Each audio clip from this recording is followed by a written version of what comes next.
Olá, tudo bem? Sejam bem-vindos a mais um episódio do podcast O Gueneves Neto, aqui nos estúdios da Fundação RTU. A Fundação RTU, eu quero agradecer muito a Patrícia Amaral, que é minha diretora, o Matheus, o Pelezinho, nossa, é tanta gente, e eu estou muito bem acompanhado, não só aqui na Universidade Federal de Uberlândia, mas também acompanhado do meu entrevistado. Pelo fato de que esse entrevistado, que ainda não apareceu, eu também não disse o nome, além dele também ser jornalista, a gente já tem trabalhado juntos, nossas famílias são muito próximas e vocês também o conhecem. Com vocês, Ademir Reis. Seja bem-vindo. Olá, Guinei. Muita alegria, muita satisfação, muito amor por estar aqui em frente a você nesse podcast, para poder me abrir, para contar um pouco da minha vida, da minha história. E isso tudo é dobrado pelo fato de você ser um profissional que eu sempre, apesar de conhecer desde menino praticamente, mas sempre tive um respeito muito grande por sempre valorizar a nossa classe, referindo-se ao diploma, à escola, coisa que eu não tive oportunidade de ter, mas sou um jornalista profissional desde 93, com registro e tudo legal. Então, eu me sinto muito honrado em estar aqui. Muito obrigado, Ademir.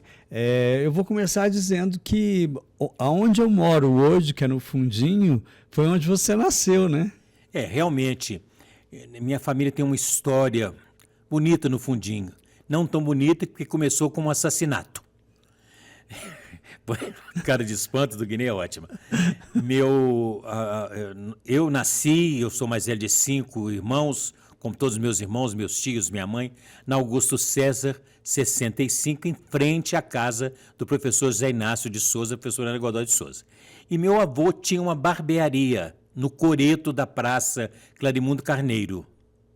Ali no dia do aniversário da minha mãe, 19 de abril, dos 10 anos dela, de 1927, que minha mãe era de 27, entraram 2 cavalheiros no salão do meu avô, que chamava Salão Turido, porque ele era o Turido nosso é dele, que era um prenome. O seu sobrenome. Carlos Turido, que era nome, porque era o Turido do Turiducci, do barbeiro de Sevilha, e Leite era o sobrenome. Entraram 2 cavalheiros e ele perguntou, olha, vocês vão fazer a barba? Eu já estou fechando o salão, porque é aniversário de 10 anos da minha única filha e mulher, e eu vou levar um bolo para ela. Cada um sacou de uma arma e cada um deu 2 tiros. Na verdade, não eram 2 cavalheiros, né? Eram 2 assassinos. Eram 2 bandidos. Então assim, e nós ficamos ali, a minha avó resolveu seguir a profissão do meu avô, com 4 filhos pequenos, o mais velho com 12 e o mais novo com 6 anos, e nós nascemos e criamos ali dentro do salão da minha avó, que era cabeleireira e a primeira barbeira de Uberlândia, e minha mãe, que era manicure. Olha. E nós fizemos ali história no Fundinho, sabe? Então, todo mundo na cidade, na época, conhecia a dona Josefina Cabeleireira, que a dona Josefina era muito conhecida, né? Então, várias senhoras eram clientes dela e homens também iam lá para cortar o cabelo. Ademir, antes da gente continuar e falar da sua carreira, Sim, que é uma carreira que para mim é uma joia, eu acho que não só para mim, mas para a cidade e região, eu queria continuar sobre esses nossos laços de amizade, esses nossos laços de apreço, admiração e respeito, e contar sobre o seu pai, né, e o meu avô. Eu queria que você contasse essa história. Olha, papai veio de Goiás Velho no final dos anos 30, início dos anos 40, depois que ele perdeu o pai e a mãe, ficou órfão, e uma irmã foi adotada por um casal da Suécia, que nunca mais ninguém teve notícia dessa irmã, nada. Então, ele veio parar em Uberlândia. Ele trabalhava em hotel, como garçom e como porteiro. E em Uberlândia tinha um hotel muito famoso, muito conhecido, que era o Hotel Rex, que era da família Guinei, na Afonso Pena com a Santos Dumont, onde hoje é o edifício central. E ali o meu pai começou a trabalhar em Uberlândia. E era um cavalheiro, era um gentleman, né? Ele parecia um índio, era bem moreno. E ele tinha um relacionamento muito particular e muito íntimo com o proprietário do hotel. E ele sempre, durante a vida toda, do nosso relacionamento, o papai morreu muito cedo, em 80, com 61 anos apenas. Tão jovem. Jovem. Minha mãe morreu com 52 e 69, e meu pai com 61. E ele contava muito que era encantado com duas irmãs que andavam para lá e para cá nos salões e nos corredores do hotel, que na verdade, a sua mãe e a sua tia, que é a mãe do companheiro Arizinho da Paranaíba. Ele era encantado com a beleza natural das duas. A tia Maria Lídia veio de Mato Grosso, né? E chegando aqui, ela já começou a namorar o tio Ari, neto do seu Nicomedes, né? E a mamãe veio do Rio, né? Filho. Então, assim, não é um contraste, né? De uma mato-grossense com uma carioca. Sim. Mas a minha tia Maria Lídia, o Ademir, ela não era cunhada da minha mãe. Ela era uma irmã. Sim. Porque a tia Maria Lídia acolheu as duas cunhadas dela como se fossem irmãs, sabe? E você ainda me conta isso, a fita volta, né? E eu era criança, né? E eu me lembro do hotel perfeitamente, do terraço, me lembro de tudo. E de outros nomes, como do seu pai, como do seu Aparecido Guimarães, do Tecidos Chita, porque tinha uns quartos embaixo do hotel e que a minha avó, para aquelas pessoas que não tinham condição, deixavam morar ali, né? E foi tradicional por muitos anos, até que venderam. Me parece que até quando o patriarca faleceu, né? E que venderam para o Aldorando jogou no chão e levantou ali as duas torres do edifício central. Exatamente. E nós vimos isso tudo, hein? E eu queria contar muito isso para as pessoas, porque nem todo mundo sabe dessa história, né? Verdade. Ademir, sobre a sua carreira, eu vou ter que ler, porque é grande, né? Eu tenho 41 anos de jornalismo, você tem muito mais, mas a sua trajetória na comunicação é digna de aplauso, né? Porque jornalista, radialista, editor, uma voz que as pessoas não precisam falar com vocês, Ademir Reis. Só de você falar, a pessoa já fala, esse aí é o Ademir. Não é isso? Já fui famoso. eu já tenho 11 anos de aposentadoria, mas o rádio eu deixei no início dos anos 90, e para me dedicar ao jornalismo escrito, que foi uma nova paixão, né, com jornais, com revista.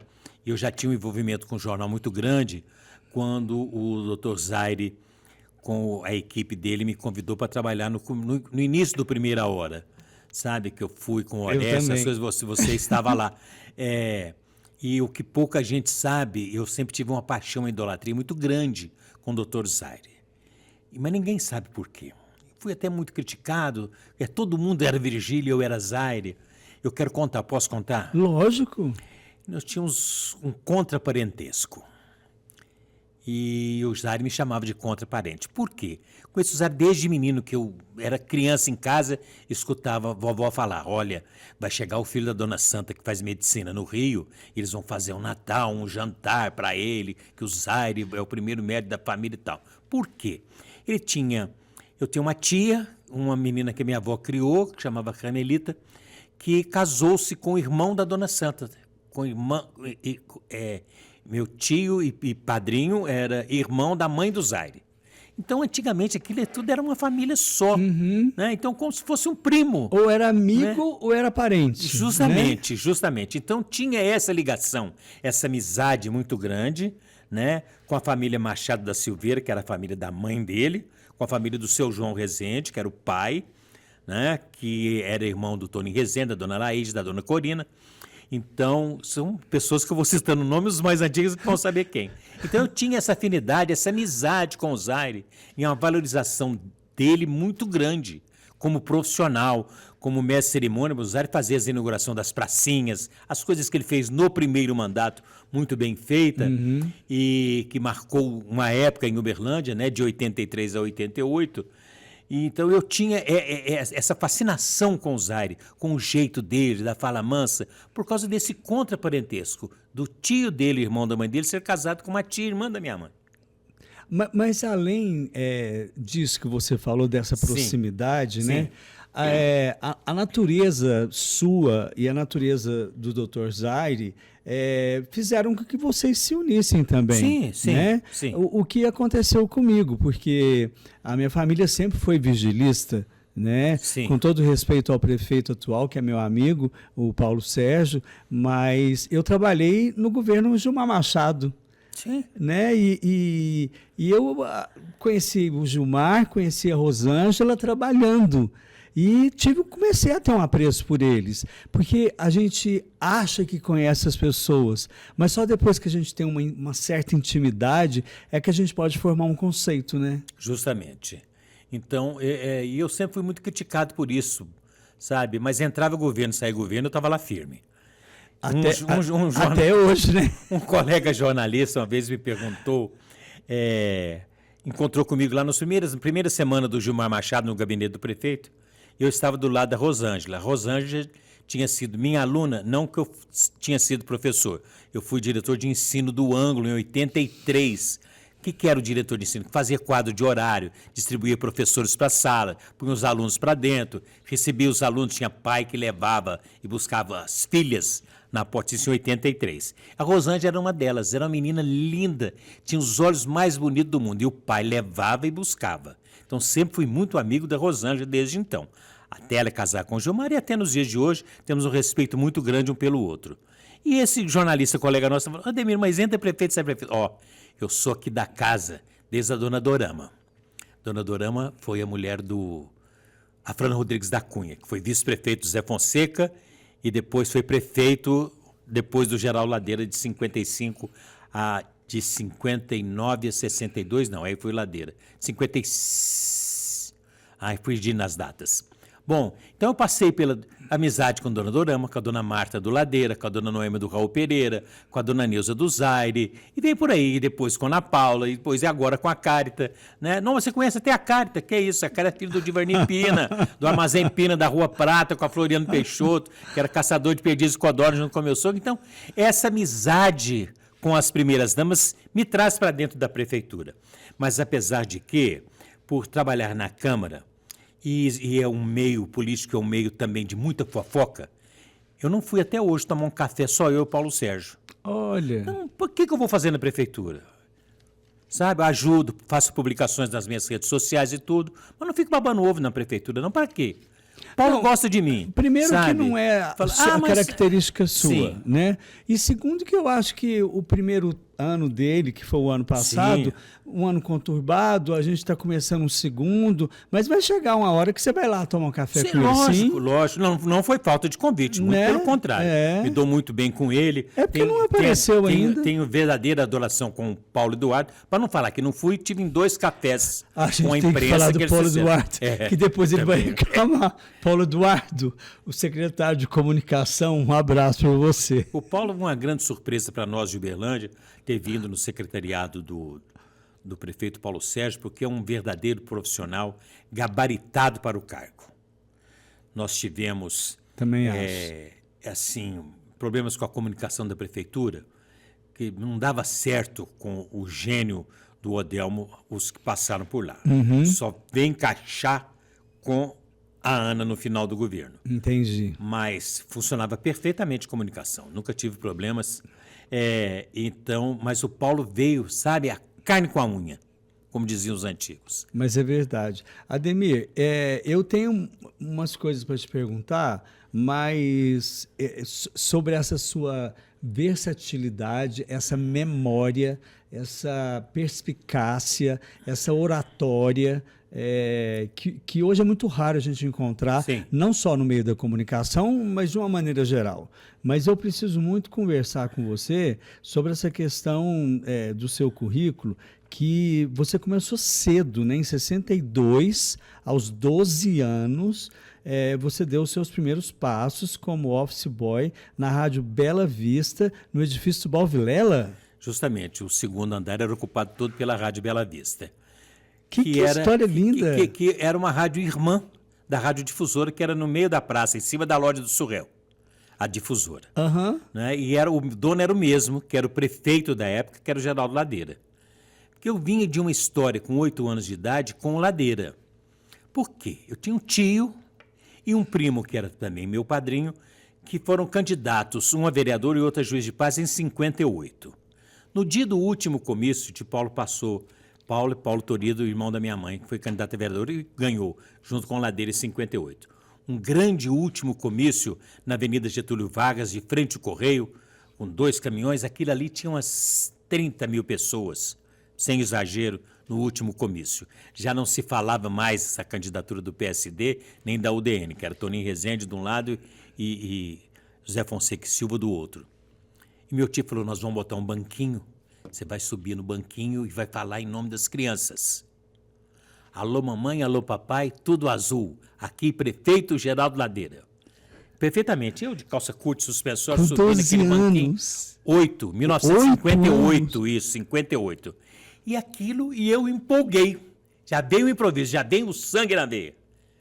Emendei aquilo que eles mandaram eu falar, eu falei, e para vereador, meu tio Paulo Torido, e para juiz de paz, eu quero voltar para o juiz de paz. Para o juiz de paz, Aldorando José de Souza, que é primo, é sobrinho da minha avó, e padrinho, que a gente toda vez tem um carinho muito grande. E houve isso aí. E o Ladeira memorizou com aquilo. E eu, com 11 anos, comecei a trabalhar de entregar sapato, limpar a loja ali do Franqueiro, que era... Esqueci o nome, uma loja em frente a... A Dom Fernando. Não. Do Lourival do Franqueiro. Em frente a Goiânia. Real Camisaria. Real Camisaria. Eu trabalhava ali, de 10, 11 anos. O salário era R$100 na época, ao lado 70. Das lojas brasileiras, né? Ali, em frente a Goiânia. Não é? Dali eu saía e ia para a Rádio Bela Vista, que eu tinha alguns amigos lá na Rádio Bela Vista e ficava lá observando. Quando foi em dezembro, Ladeira passou lá um dia, eu estava lá. O que você está fazendo aqui, menino? Você é o sobrinho do Paulo Torido? Sou, senhor Ladeira. Ele era prefeito, mas não saía das rádios. E lá na Rádio Bela Vista tinha um piano, ele gostava de sentar no piano sozinho, ficava horas tocando piano, relaxando, era mania dele. E ele chamou o seu Eloy Costa, um senhor negro, muito gente boa, muito fino, e ele falou, Eloy, vamos aproveitar esse menino aqui na rádio, põe ele para trabalhar aqui, registra ele aí. Isso foi início de dezembro de 62. Senhor, você vem aqui amanhã, vem com um acompanhado, minha avó foi comigo. E neto criado com vó. E fui na Rádio Bela Vista, levei, naquela época tinha carteira profissional de menor, fui registrado como office boy, o salário era R$700, eu ganhava 100 no Franqueiro, eu ganhava 700 lá, em dezembro, office boy. O que eu fazia? Era a época dos long plays. Mas, eu ficava o dia inteirinho limpando o disco. Aí logo passei para operador de áudio, e aí eu fui... Mas você está se adiantando pelo fato de que o que você me enviou é o que eu tenho aqui para comentar com você. Sim. Logo depois, você adquiriu várias funções, né? Como operador de som, locutor, apresentador e repórter. Você foi crescendo com o rádio e o rádio foi crescendo com você. E você acabou se tornando uma referência, né, Ademir? Olha, você não esperava isso? Não, realmente não. Mas eu, no início, minha avó me falava muito assim, deixa disso, rádio não é nada para ninguém, vai estudar, vai fazer o concurso do Banco do Brasil, larga disso. E eu tinha um senhor vizinho, que até os 8 anos, eu entrava numa Vemaguete dele, ele chamava Moacir Lopes de Carvalho. E eu ia para a Rádio Educadora com ele no carro dele. E aprendi isso, sabe? Rádio, eu sabia tudo de rádio. Não, você sabe mais do que é rádio, né, Ademir? Mas com os tempos, o que é a minha cultura de rádio hoje, de televisão e coisa? É memorizar. Escutando rádio, eu até hoje tenho mania de menino. Não durmo sem o rádio ligado. A minha mulher fala para mim assim, eu vou fazer 55 de casado. Carminha fala assim, como é que você dá conta de ficar escutando esse homem falando a noite inteira? Ou escutou a Bandeirantes ou Itatiaia a noite inteira? O que é? Você fica sabendo dos fatos, se aprende a falar as palavras, os sobrenomes, o inglês, o francês, de escutar.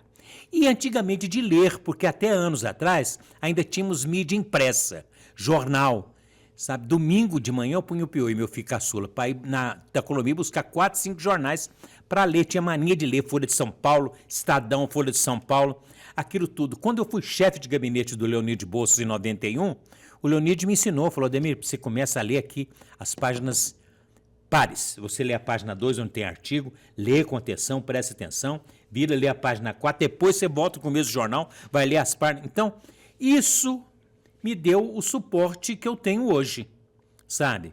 E o fato de ter sido criado por minha avó, e minha avó sendo assim uma cabeleireira muito estimada, muito querida, e eu vivia nas missas, vivia nas festas, nos casamentos com a minha avó. Me lembro, minha avó era madrinha de batismo do Sr. Sandoval Guimarães. Eu fui no casamento de todas as 5 filhas do Sr. Sandoval Guimarães com a minha avó. Uma Sabe? enciclopédia ambulante, Então, né? então, hoje eu conheço as famílias. Ademir, conhece todo mundo? Não. Conheci. Hoje em dia é complicado. Eu sou praiano, amo Praia Clube, faço questão de pagar o praia, mesmo às vezes demorando a ir por lá.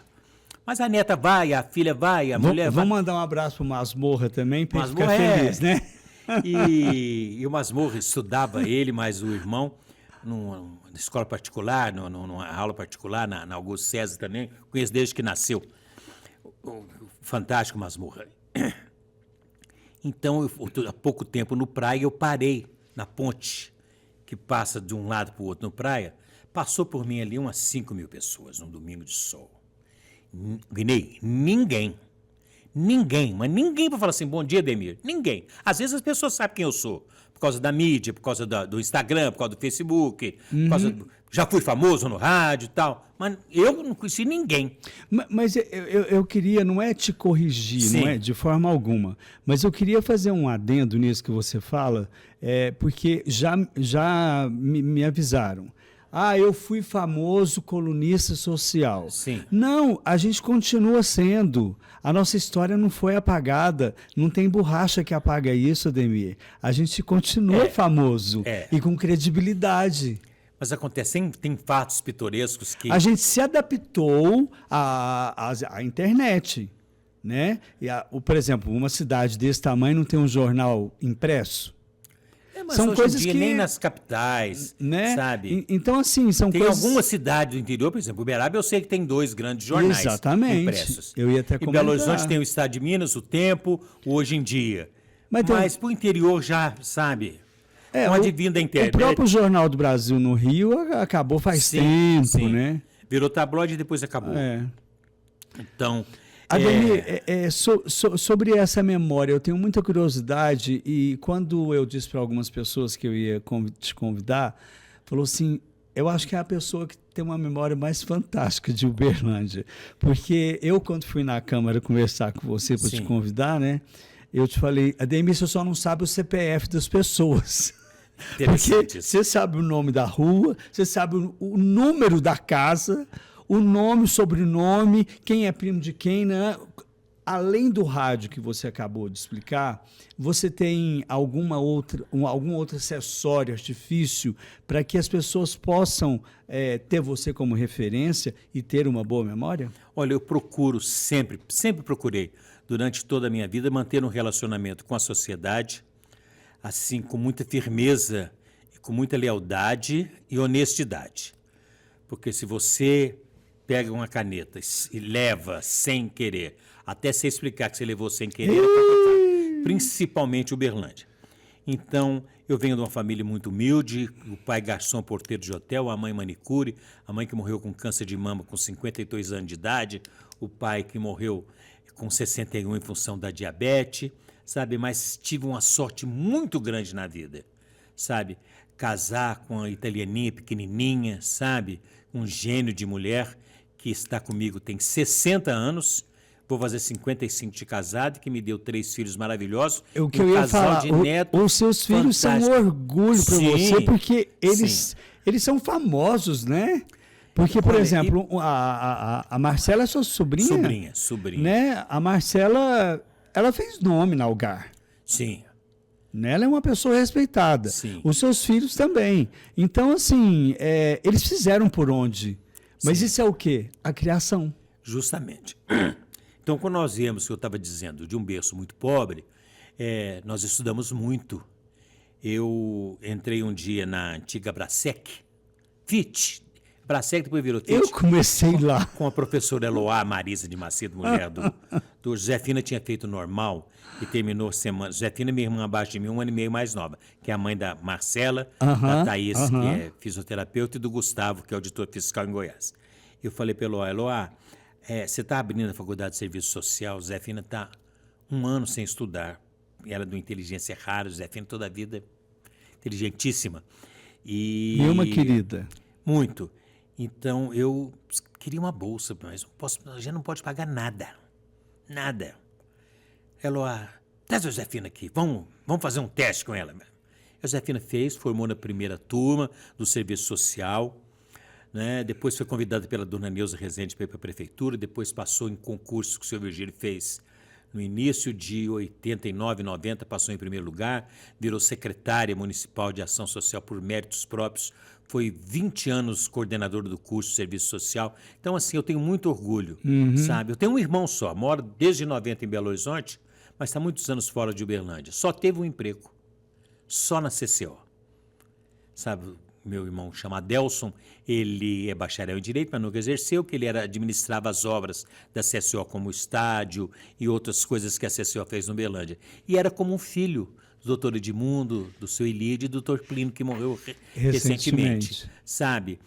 Minhas outras 2 irmãs, minha irmã, a Alba é assistente social, é aposentada da CEMIG, mas dirige o CEAI lá do Laranjeiras. E a Meire, minha irmã caçula, que hoje é casada em segundo casamento com o Zé Pires, do Nascimento, é contadora de mão cheia, tem mais de 20 anos de Unicred. Todos os médicos conhecem a Meire e saem de lá abismados. Ah, você tem uma irmã, Meire, sua irmã. Sabe? Então eu tenho muito orgulho da minha família, sabe? Principalmente da minha mulher. Que quando eu conheci com 15 anos de idade, que ela falou, tem que ir na minha casa, porque meu pai é bravo, minha mãe é uma italiana e minha sogra era Caparelli, irmã do doutor Vitória, dona Letícia. E eu tinha que andar na linha, os irmãos bravos. Mas eu cheguei na casa do meu sogro, Carlinhos. Eu tinha 15 anos, usava calça boca de sino, cabelo jovem black, demais, 15 gente. anos. Entrei numa sala, tinham 10 homens. Tudo muito mais velho, cada um com a cara mais feia do que a outra para mim, porque quem que é esse menino que chegou? Ela já tinha feito 16. Isso foi março de 66. Eu só ia fazer 16 em junho. Rapaz, que eu olhei assim, estavam os 8 irmãos, o pai, que já era idoso, quando eu casei, meu sogro tinha 77, morreu com 103. Meu sogro era de 94, morreu em 97. E um cunhado, a Carmen tinha um cunhado, o marido da Conceição, que era cantora do Liceu, chamava Carlos Alberto Dias. O Carlos Alberto era irmão da dona Ercília, mãe do Aldorando Dias, da Generosa, e irmão da dona Miriam, que é mãe do Nilcim Dias, do Cacipés. É até difícil fazer pergunta. Então, o Carlos tinha um ciúme da Carmen mais do que os 8 irmãos juntos. Porque ele namorava naquela época, você não saía com a namorada sozinho. Eu, na semana do casamento... Pra pegar na mão, então... Na semana do casamento, eu queria ir no cinema com a Carmen, casamento marcado, convite distribuído, tudo certo. A Carmen falou, não, vou no cinema com o Ademir. Meu sogro perguntou assim, com quem? Não vamos falar. Não. O que o povo vai falar na rua? De jeito nenhum. Sabe, então, assim, eu acho que família é tudo. É tudo. Muito, muito, muito.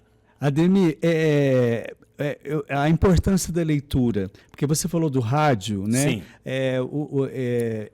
Por eu ter vários diplomas na língua inglesa, eu sempre aprendi que não só na língua inglesa, mas em qualquer língua, que é o listening comprehension, que é a compreensão da audição, você compreendendo corretamente, ouvindo corretamente, você vai falar corretamente.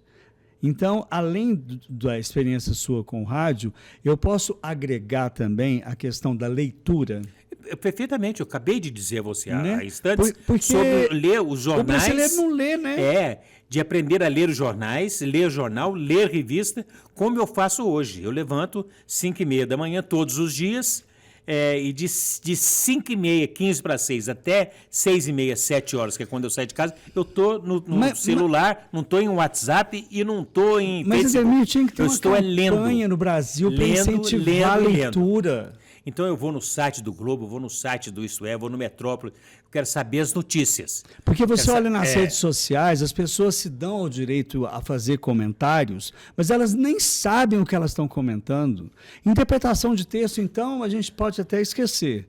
Mas a leitura, as pessoas só leem a manchete e intuem, deduzem do que está escrito, né? Realmente. As pessoas precisam ler. Eu, quando fui coordenador de redação no Triângulo, depois, passando pela primeira hora, trabalhei uns tempos com o Martinelli no Correio de Uberlândia, mas sempre cobrindo férias do Expedito, que era o braço direito dele. Aprendi uma coisa, e aprendi com o meu mestre de jornalismo, que é o professor Orestes Gonçalves de Oliveira, que está na ativa até hoje como diretor de uma grande agência de publicidade. Um abraço, Orestes. Ademir, não, ele pegava, você escrevia um texto, você entrega o texto para ele, ele embolava o texto e jogava fora. Olha, é 10 linhas, 12 linhas no máximo, 15 linhas ninguém lê. É verdade. Aí de vez em quando você pega aqueles textos enormes, não, gente. Ele já era avant-garde, né? Porque Sim. isso na internet, né? É tudo pequenininho, né? Sim. E naquela época eram aqueles textos grandes nos jornais e tudo mais. Então, eu tenho birra de redator e de jornalista que escreve textão. Pois, o povo não ninguém lê. aguenta textão. O povo não lê. Eu não leio. Você não dá conta. Eu vou sabe? pedir licença a você. Sim. E vou falar com o meu telespectador, pelo fato de que eu sou muito grato de estar aqui na Fundação RTU e quero agradecer aos meus anunciantes, a Start Química, através do amaciante TUF, que é especialista e com muito detalhe na questão do uso para roupas finas. A Câmara Municipal de Uberlândia e também a doutora Caroline Dornelles, que ela vai estar aqui conosco numa ocasião que vai falar sobre essas canetas emagrecedoras que têm dado muito problema por aí. Você tem que ter um acompanhamento. A collab que todos esperavam, TUF e Provanza. A elegância do chá branco da Provanza, agora nos produtos TUF. Super lançamento do lava-roupas e amaciante concentrado TUF Chá Branco.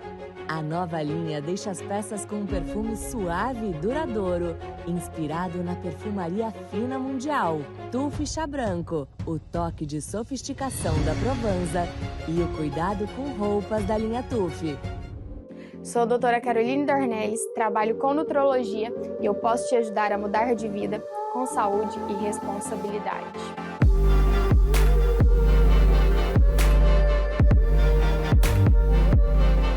E aproveitar também e te dizer que a gravação é aqui na Fundação, mas nós teremos cortes nas redes sociais para incitar sua curiosidade e te levar até o YouTube. E na hora que você chegar no YouTube, se inscreva e toca o sininho para ajudar a gente, né, Ademir? Verdade. Importantíssimo isso. Mas a evolução é muito grande hoje. O YouTube nos proporciona isso muito rápido. Né? Muito rápido. Ademir, você tem 60 anos de carreira, é isso? Primeiro registro é 8 de dezembro de 62. 3, 4, 5. 63 fiz em dezembro passado. Em dezembro deste ano, 64. Para não dizer que você esteve em todas as rádios, eu vou dizer que você esteve nas principais. Não. Você esteve em todas? Em todas. Em todas. Eu comecei na Rádio Bela Vista, com passagens pela Educadora, às vezes tinha lá qualquer coisa lá com Ladeira ou com o seu Eloy, saiu e corria lá no Martinelli, ficava lá uns 3, 4 meses na Educadora, voltava para trás na Bela Vista. A Educadora do Tiari. Sim, né? Sim. E em 69, depois que eu deixei o quartel, eu fui dispensado por excesso de contingência. Cruzando a Praça do Balvilela... Eu também. Cruzando a Praça do Balvilela, no início de 69, março, abril, por aí, cruzei com um amigo, já de muito tempo, que era o Paulo Henrique Petri. Eu tinha, em 69, 18, ia fazer 19 em junho. Olha os nomes 18, que você me traz. 2, 3, 4, Paulo 5, Henrique 6, 7, Petri. 8, 9. O Paulo tinha 26 para 27 anos. Ele ia fazer 27 em maio de 69. O Paulo me parou. Demir, estou vindo ali do escritório do Porquinho. Porquinho era o Dr. Edson Garcia, dono da televisão. Isso. E ele me chamou lá para conversar. Ele comprou a Rádio Cultura. Eu falei, ih, coitado, Rádio Cultura ninguém escuta, tá lá embaixo, tudo. Não, mas eu topei a parada. Ele vai fechar a rádio, vamos botar umas chamadas na televisão. Que era TV Triângulo, né? Era TV Triângulo. E nós vamos fazer um um furdunço no Berlândia. E eu estou encontrando com você, você é o primeiro que eu encontro. Eu vou levar os melhores comigo. E você é meu primeiro convidado. Você está brincando? Onde você está? Eu falei, estou aí na Bela Vista. Quanto você ganha? Eu falei, acho que eu ganho 4 mil, coisa assim. Vou falar com o Dr. Edson, nós vamos te pagar 8. Eu falei, gente, você está brincando comigo. Vamos embora. Rapaz. E aquilo começou. Ele tirou 8 de uma vez da Rádio Educadora. Conseguimos segurar uns 3, 4 da Rádio Cultura. Tirou mais alguém da difusora. E nós fizemos uma equipe e a rádio fechou. A rádio ficou fora do ar, só chamada na televisão. O mês de maio todo. Mês de junho todo, de 69. O que tinha no ano seguinte? A Copa do Mundo do México. Nós tivemos uma reunião com Paulo Henrique e o Dr. Edson Garcia Nunes. 1970, né? O Paulo né? com uma ideia brilhante, um rapaz de 27 anos. A Copa do Mundo que você falou, 70, né? A Copa de 70 do México, ia ser no ano seguinte. A rádio ia voltar no dia 1º de julho. Nós temos que ter uma bomba na mão para poder trazer os ouvintes para a rádio. Porque não tinha FM e televisão era a pior do mundo, era Excelsior, era uma coisa horrorosa. Eu lembro da Harley, Rapaz, que tinha uns negócios coloridos assim. O Dr. Edson falou assim, vamos dar uma viagem para o México, para quem escrever para a rádio, com direito a acompanhante. Olha. A gente sorteia isso uns 90 dias antes para preparar a documentação e tudo, e a televisão chamando. Rádio Cultura vem aí nós mudamos para Supercultura, vem a Supercultura. E isso ficou junho, o mês todo, dia 1º de junho nós entramos. Já entramos assim, vá ao México por conta da Supercultura. Escreva a frase do dia. E o Paulo Henrique entrava, o Catito, o Orley entrava com dicas dessa viagem para o México. Rapaz! Que legal! O dia do sorteio era uma montanha de... Imagina, era uma montanha de cartas no estúdio da TV Triângulo, ainda na Buriti Alegre, porque nós mudamos, porque eu trabalhava na época, em outubro de 70, minha memória tá bem para isso, em outubro de 70, a TV lá para o Moarama, no meio de um pó, e em fevereiro de 71, a Rádio Cultura. Só para te registrar, eu tinha 9 anos de idade. Você imagina, então, eu tinha 19 e uma montanha de cartas no meio do estúdio. E o Paulo Henrique, você vai pular no meio das cartas e vai sair lá do meio das cartas com uma na mão. Que legal. O Faustão te copiou. Sem marmelada, hein, Nenê? Não vai levar a carta pregada na mão, não, porque isso aconteceu demais aqui. Isso acontece até hoje. Foi um estrondo. A partir de então, a Rádio Cultura tornou-se Supercultura e nós passamos a tomar conta da cidade. Que legal isso. Sabe? E foi a melhor seleção brasileira, não foi? Foi. A de 70? Foi. Não teve outra melhor. Foi. E a seleção do rádio de 69, da cultura. Outra seleção. Mas e nós tínhamos isso no centro da cidade. A rádio era na Santos Dumont, em frente à casa da Tia Cora. Eu lembro. E quando nós mudamos para lá, rapaz, que tristeza. Hoje eu falaria que tinha um mezanino, mas na época era alpendre, né? Sim. Tinha uma sacada. Sim. Com um alpendre, assim, né? E mudar para o Moarama foi uma tristeza na época, porque não tinha nada. Tinha era mato. Pronto-socorro, a delegacia, que era delegacia e uma cadeia. cooperativa, né? Depois a cooperativa... Não lembro de cooperativa lá, não. Eu lembro porque eu fui numa festa que teve lá, porque depois não deu certo a cooperativa para os moradores, e aí fizeram lá de salão de evento. Pouquíssimas pessoas tinham carro. Paulo Henrique tinha um Fusca. E o Moarama era longe, né? Longe é outra coisa. O trajeto era via bairro Bom Jesus, era as tabocas antigas. O ônibus passava por baixo, o ônibus de cidade industrial. Passava por baixo, chegava lá amarelo de pó. Passava por baixo para chegar lá. Ele dava a volta lá atrás do pronto-socorro, não era hospital de clínica, pronto-socorro, e parava na porta da TV. Você chegava lá num pó só, sabe? E era muito difícil trabalhar na época e tudo. Quando que melhorou? Em 71. Em agosto de 71, teve uma reunião com o Dr. Edson Garcia Nunes e o Dr. Juarez Garcia Nunes O irmão dele. Isso, que era o sócio, e o Zé Bonfim do Lago Filho, que era o administrador, que era casado com a dona Edsonina, irmã gêmea do Dr. Edson Garcia Nunes. E o Zé Bonfim tomou a palavra e falou, olha, nós temos um comunicado aos funcionários, nós éramos pouco mais de 30. nós vendemos a TV e a Rádio Cultura. A gente queria morrer, né? Nossa. Vendeu para quem? Olha, são 4 donos, 2 Rubens, um Tubal. E o Luiz Humberto? Não, ainda não era. Foi depois. Era Tubal, Renato, Rubens e Rubens. É Rubens de Freitas e Rubens Pereira Leite. Ah, sim. Nossa, seu Rubens Pereira Leite. Os 4. E eles vão assumir no feriado, dia 31 de agosto de 71. Eu tinha acabado de casar. Falei, esses caras vão entrar aqui e vão me mandar embora. Aniversário de Uberlândia. Eu tinha casado dia 17 de julho. Tinha acabado de chegar, ganhei do Zé Bonfim e do Toretti uma semana em Belo Horizonte, no Hotel Normandie. Viajei com a Carminha, coisa melhor do mundo. Rapaz, e no dia 31 de agosto, às 10 horas da manhã, nós estávamos todos lá. O Zé Bonfim chegou, eu vou na porta receber os 4. Vai o Edson Domingos, representando os funcionários da televisão, e o Ademir representando os da rádio. Eu cheguei, eu atravessei o corredor imenso, lá na porta chegaram os 4. Entraram impecável. Doutor Renato na frente, falante, preparando a campanha para prefeito em 72, que era o ano seguinte. O seu Rubens, irmão dele, que eu já conhecia das campanhas políticas, e o Rubens Pereira Leite, que mexia com aviação, era um cara muito elegante, e mais atrás, mais tímido, Tubal. Eu lembro mais do seu Rubens Pereira Leite por causa do meu pai. Eu cumprimentei os 4 e tudo, professor da rádio, e eu passei a mão no Tubal e levei o Tubal lá para o fundo onde era a rádio. A nossa rádio aqui, assim, assim. Eu falo de boca cheia, porque eu ligo e falo no telefone isso com ele.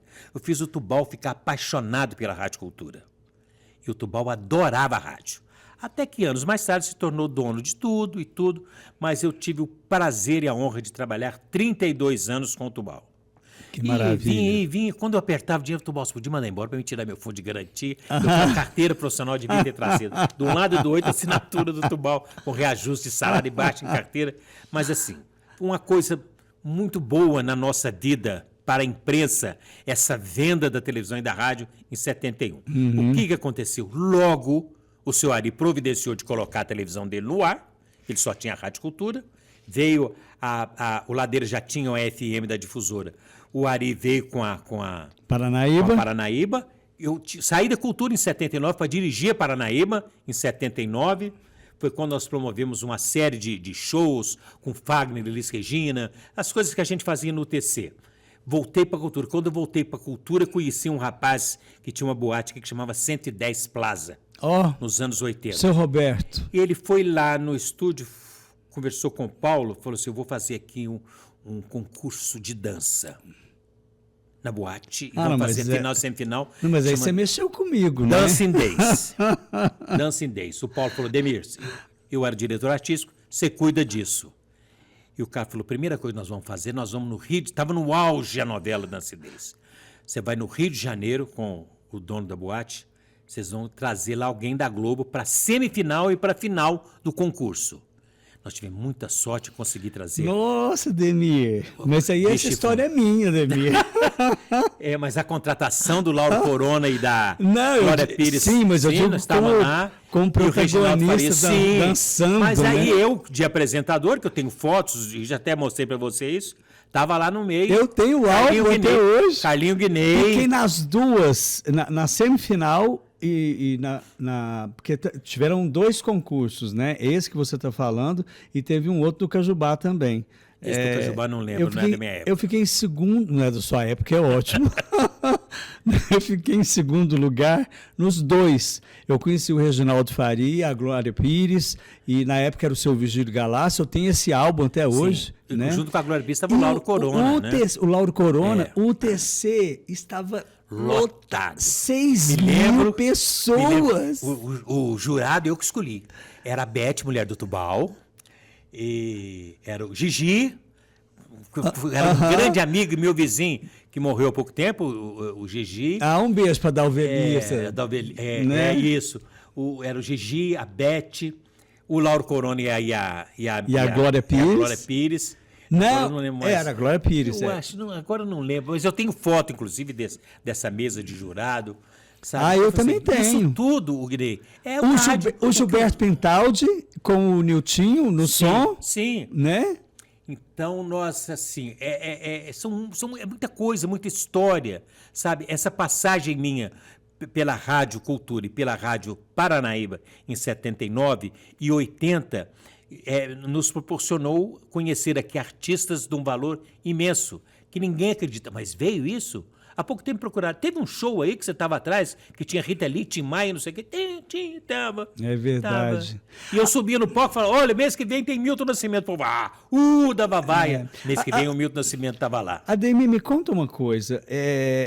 Esses homens todos que você desfilou agora são homens maravilhosos, visionários, Sim. à frente do seu tempo. Esses homens não existem mais, né? Muito raro, muito difícil. Você conta nos O que dedos. que é? A época, o governo? O que se associa a quê? Porque eles tinham uma visão à frente do tempo deles. Verdade. Não é verdade isso? Verdade. São homens que impulsionaram. E que fizeram Uberlândia crescer. Fizeram Uberlândia crescer. Sabe, não tem mais. Não tem mais. Raramente você encontra uma pessoa tipo Dr. Oscar Virgílio Pereira, Antônio Pereira da Silva, sabe? Eu tive a honra, o prazer de conhecer Tito Teixeira, que era compadre da minha avó e que morava ali na Praça Clarimundo Carneiro, perto da minha casa. A dona Amanda Teixeira, que era pianista, professora de piano, que era madrinha de batismo da minha mãe. Eu até estava com a carta na mão hoje, uma carta. Quando ela soube da doença da minha mãe, ela fez uma carta conversando com a minha mãe, como se fosse que ela já o reumatismo deixava ela andar. Pois é, outra coisa que eu quero tocar. As pessoas eram mais gentis, corteses. No final da carta, ela falou assim, querida filhada, segue com esta uma pequena quantia para te ajudar no seu tratamento. Madrinha Amanda. Não, Ademir, não. Eu chego em casa, eu vou fotografar, tá lá em cima do meu computador, e vou tirar uma fotografia e mandar para você ver. A educação... Fala, Ademir foi lá no programa do Guinei, cheio de mentira. Não, eu sei que é verdade. Eu estou te falando isso pelo fato de que a hierarquia foi embora, o respeito foi embora, a educação foi embora. Todos esses valores, esses princípios que são uma joia, né? Eles foram embora. Hoje as pessoas estão intolerantes. O que está acontecendo, Ademir? Olha, eu tenho uma ligação muito forte com a Câmara de Vereadores. A primeira vez que eu fui à Câmara como profissional foi contratado pelo Amir Cheruli em 77 para ser o seu assessor de imprensa e organizar com ele aqui um congresso de presidentes de câmaras municipais de Minas. Mas a primeira vez que eu entrei na Câmara Municipal de Uberlândia, eu tinha 10 anos. Foi 2 anos depois daquele comício monstruoso e o meu tio, que era vereador na época, né, o Paulo Torido, parou o carro na casa da minha avó e falou, Ademir, vamos lá na Câmara comigo? As sessões eram à noite, e ele deixava o carro na porta da minha avó, que tinha medo de deixar o carro lá na praça e eles roubaram o carro. Eu entrei na Câmara com ele e falei, o que tem aqui hoje? 10 anos. É a posse do presidente. O presidente da Câmara é o chefe do Poder Legislativo, meu time ensinando. Quem vai ser o presidente da Câmara? Quem vai tomar posse? Eu vou te apresentar. Vamos ali na sala dele. Esse aqui é o doutor Homero Santos, que vai tomar posse daqui meia hora como presidente da Câmara. Aí eu nunca mais saí da Câmara. O nome do plenário é Plenário Homero Santos, né? Eu contei aqui no início que eu morava de frente à casa do professor Zé Inácio de Souza, sucedendo o Homero Santos. Em 61 veio o doutor Manuel Teixeira, irmão do doutor Arnaldo Godoy, irmão da dona Nadira, que é vó do vereador Jair, para presidente da Câmara. Muitos anos mais tarde, o genro do doutor Manuel Teixeira, doutor João Pedro Gustin, veio ser presidente da Câmara, 3 vezes como presidente da Câmara. Então você vai crescendo no meio disso, com homens espetaculares, maravilhosos. E que você vai sabe? crescendo no meio disso e Sim. que jamais você poderia imaginar que você iria fazer parte disso. Justamente. Não é mesmo? Então hoje eu tenho assim o respeito, o carinho dos vereadores da atual legislatura e das passadas, né? Porque eu já entrei para ficar com 2 presidentes em 2011, já passei por 8, né? Estou há 15 nesse cargo de diretor de comunicação, pelo meu respeito e pela minha capacidade de ingerir aquilo ali. Não, sabe? pela sua simpatia, pela sua oratória, né? Você é um cara bem quisto, eu acho né? que é o conhecer, sabe? Porque... o conhecimento Sim, abre porta, né? Não estou dizendo que eu sou insubstituível. Um sorriso abre porta, né? Ninguém é insubstituível. Isso aí as pessoas precisam aprender. Ninguém é insubstituível. O Ademir é melhor, Ademir é maior. Nada. Eu estava na Rádio Cultura, ele veio um tombo, sabe? E televisão, tudo passa. Tudo passa. Os jovens precisam saber disso, né? Eu sou consciente disso. Eu daqui 4 anos eu faço 80. Você já começa a ter limitações. Exatamente. Eu tenho algum problema com o telefone, entrega para minha neta de 15, para o meu neto de 12. Resolve. Me ajuda, sabe tudo. Em 5 minutos. Mas você já começa a ter. Eu, graças a Deus, na Câmara hoje, eu tenho 4 auxiliares que trabalham comigo, 2 efetivas e 2 de cargo comissionado, indicada por vereadores, que trabalham comigo, que fazem a minha equipe comigo na diretoria de comunicação, no cerimonial e ali. E tenho 3 jornalistas efetivos que formam a minha equipe, que é a diretoria de comunicação da Câmara, é separada da TV Câmara. A TV Câmara tem um diretor, que é do meio, que é o Ronaldo Sebastião Ferreira e mais o Carlão. O Ronaldo e o Carlão vieram comigo da TV Triângulo, que são capacitados, todo o pessoal da TV Câmara é terceirizado aqui através da RTU. A Patrícia está sempre conosco lá na Câmara. Então, nós temos o operador, os câmeras, a repórter, tudo através. E com isso, nós fazemos a comunicação da 2ª maior Câmara de Vereadores de Minas Gerais. Olha. Com uma respeitabilidade muito grande lá fora. E aquela moça bonita que fica na sua frente? É a Suíla Guimarães. Suíla. A Suíla é de Frutal, fez o concurso aqui da Câmara, concurseira. Fez o concurso aqui da Câmara muito simpática. Oficial administrativo e descobri ela trabalhando na tesouraria. Já com 3 meses de Câmara, a contadora falou, Ademir, aquela moça que está sentada ali é jornalista da Faculdade de Jornalismo de Frutal. Eu nem sabia que Frutal tinha escola de jornalismo. E muito capacitada com internet. E eu com dificuldade, sabe, com internet, porque sabe, você já começa a ter limitações, como eu disse aqui agora. Ele consegui, depois de muito tempo, que os vereadores Zezinho, presidente da Câmara, que eu estou entrando no 4º ano com ele, como presidente, consentiu que a Suíla viesse. Mas é fantástico. Eu adorei sabe ela. Tudo. Suíla. Como também fui muito bem atendido pela Jéssica, da Atitude, que é a agência. Quero mandar um beijo para a Jéssica, porque... Olha, também é outra que... Olha, eu vou te falar, Ademir... Então, nós estamos bem assessorados. A gente prima pela educação, justamente, não é? Justamente. Sabe? Então, nós temos hoje, no quadro da Câmara, poucos efetivos, mas cada um melhor do que o outro. Hoje, muito valorizados pelo atual presidente Zezinho, que procurou manter nos cargos de direção a maioria, apesar de que tem um TAC com o Ministério Público, e 40% dos cargos de chefia e direção tem que ser de efetivos. Mas a maioria na Câmara hoje, acho que eu e mais 1 ou 2 que não somos do quadro permanente. Eu já fui, mas já aposentei, mas continuo lá. Então, são grandes valores. Quero voltar nos nomes que fizeram história de Uberlândia. Por favor. Nós não podemos deixar, em espécie alguma, de citar alguns vereadores que passaram pela Câmara. Que começou no Estado Novo, lá em 40 e poucos, com o doutor Jaci de Assis. Eu devia ter te mostrado. Eu tenho na minha gaveta, a Câmara tem, mas fica na minha guarda, os 2 livros de termos de posse da Câmara de 47 até os dias de hoje. Então, tem 2 livros bem antigos que tem a posse do doutor Jaci como presidente da Câmara, ele abrindo o livro, a posse do primeiro prefeito na era do Estado Novo, Zé Fonseca Silva, e o vice-prefeito Afrânio Rodrigues da Cunha. Depois do doutor Jaci, quem veio? Tubal Vilela. E na hora que eu viro a página, eu levei um susto. Quem que era o vice-prefeito Tubal Vilela? O senhor Hermógenes da Farmácia São Pedro. Olha! Eu nunca soube que o senhor Hermógenes tinha sido vice-prefeito de Uberlândia de 51 a 54. Levei um susto, porque eu conheço o Hermógenes de dar injeção na gente doída, né? Do filho dele, seu Rubico. Que você me perguntou quem era o meu pediatra, era o mesmo seu, né? O doutor Domingos. Doutor Domingos tinha um martelinho que batia no joelho e a perna pulava. Coisa. Então, assim, são raridades e coisas que... Sabe? Fulano já foi presidente da Câmara. Foi, não. Nós somos felizardos por termos vivido isso, né? Sim. Porque a gente se lidou com homens e mulheres maravilhosos, né? que nos contaram histórias também fantásticas, né? Desbravaram muito mato alto, né?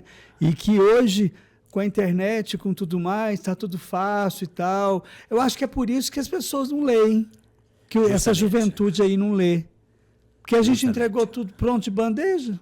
Verdade. Não é? Verdade. Mas o fato é que hoje, em 2026, Uberlândia, com quase 140 anos, virou um polo gigantesco.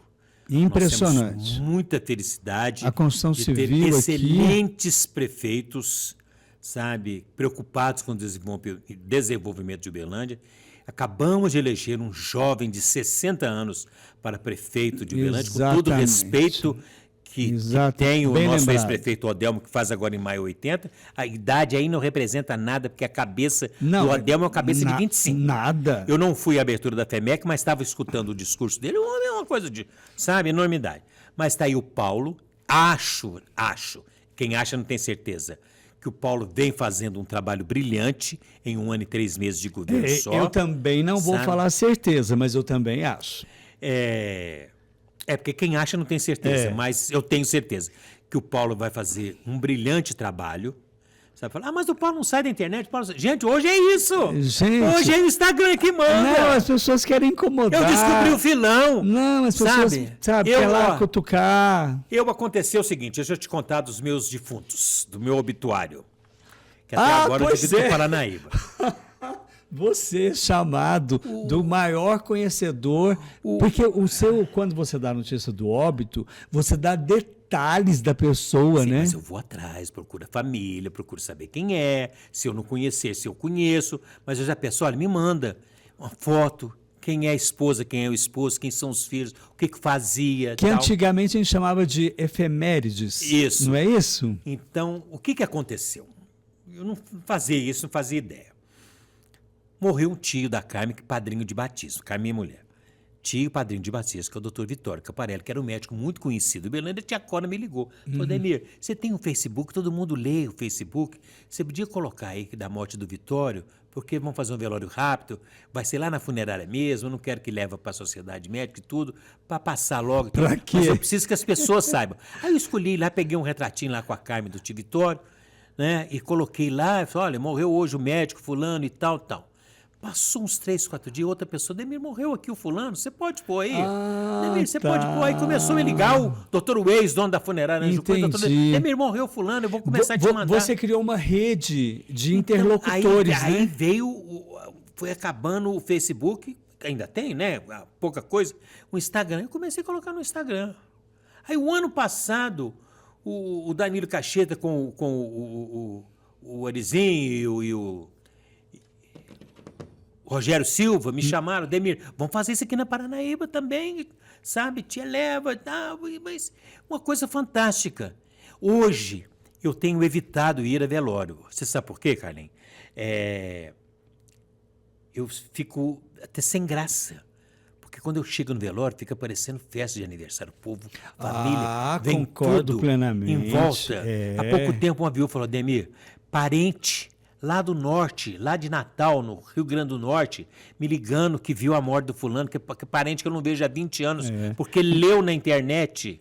Quer dizer, hoje faço um favor para as famílias e que me eleva. Eu fico sem jeito de chegar em velório. Não, todos da família Pinheiro vieram me agradecer por sua causa. A da morte do Zé Baguinho. Todos vieram me agradecer. Pois é, rapaz. Então, eu acho que esse lado, voltando à educação, eu vou olhar pelo lado comportamental. Porque hoje em dia, velório, as pessoas falam alto, as pessoas não têm respeito. Então, a gente tem que ter esse resgate, Ademir. Sim. Né? Porque senão vai descambar tudo. E logo que eu comecei por ser seguido por alguns influenciadores de Uberlândia que se acham jornalistas.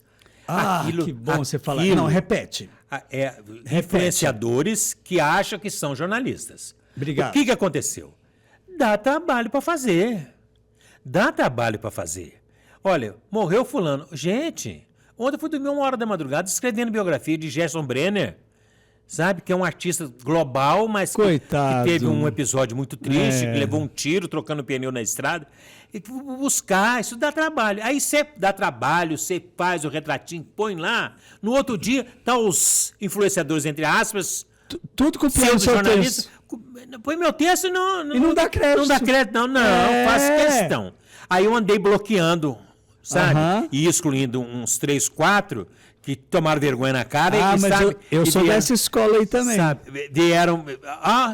Ademir, você me bloqueou lá tanto. Mas olha, eu escrevo. Aquilo dá trabalho. Tem dia que eu levanto de madrugada, para poder ir pro computador. A Carmen... Ademir, você tá velho, sai do computador de madrugada. Não, isso não tem jeito.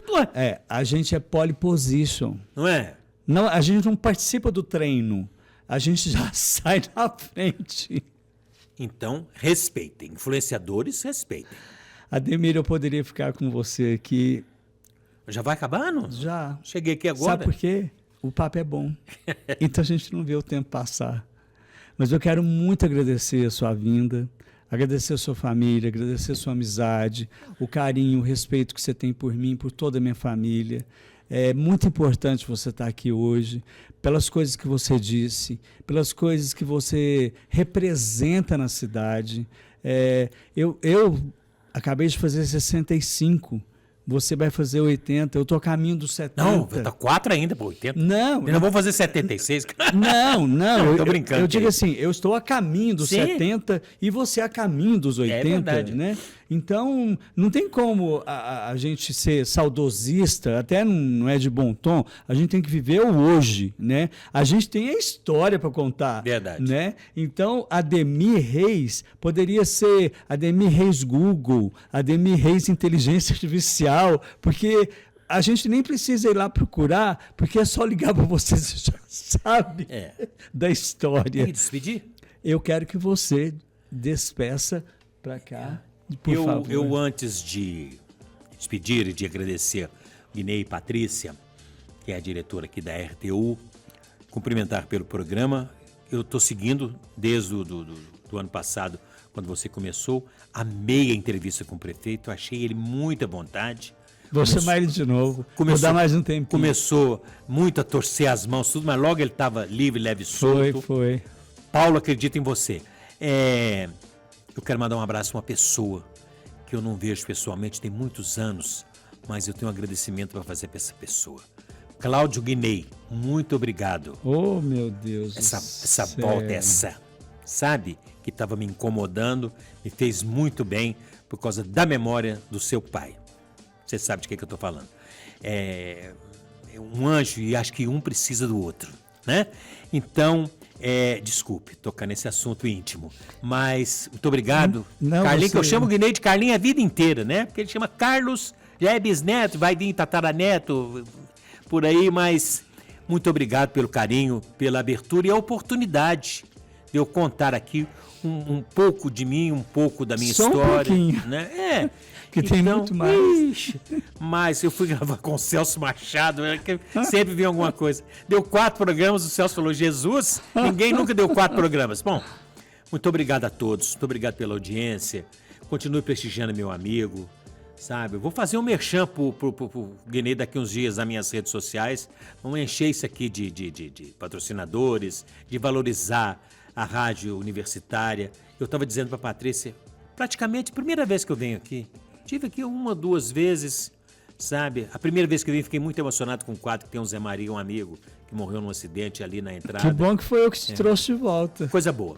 Muito obrigado a todos. Obrigado a você. E obrigado a você pela audiência. Toda semana eu trago aqui pessoas interessantes, com papos que vão levar você muitas informações, tirar dúvidas, né? Agradecer, como ele disse, aos anunciantes que são imprescindíveis, não só na classe artística, como também no jornalismo, que no momento eu quero agradecer a Start Química, a Câmara Municipal e a doutora Caroline Dornelles. E aqui no rodapé do vídeo dar o contato para você entrar e fazer parte aqui do programa, porque a gente pode apresentar o seu produto, a sua empresa e a sua história. E quando for no YouTube, não esquecer de ter toda aquela regrinha lá, fazer a inscrição e tocar o sininho, ok? A você, muito obrigado pela audiência e até semana que vem. A collab que todos esperavam, TUF e Provanza. A elegância do chá branco da Provanza, agora nos produtos TUF. Super lançamento do lava-roupas e amaciante concentrado TUF Chá Branco. A nova linha deixa as peças com um perfume suave e duradouro, inspirado na perfumaria fina mundial. TUF Chá Branco, o toque de sofisticação da Provanza e o cuidado com roupas da linha TUF. Sou a doutora Caroline Dornelles, trabalho com nutrologia e eu posso te ajudar a mudar de vida com saúde e responsabilidade.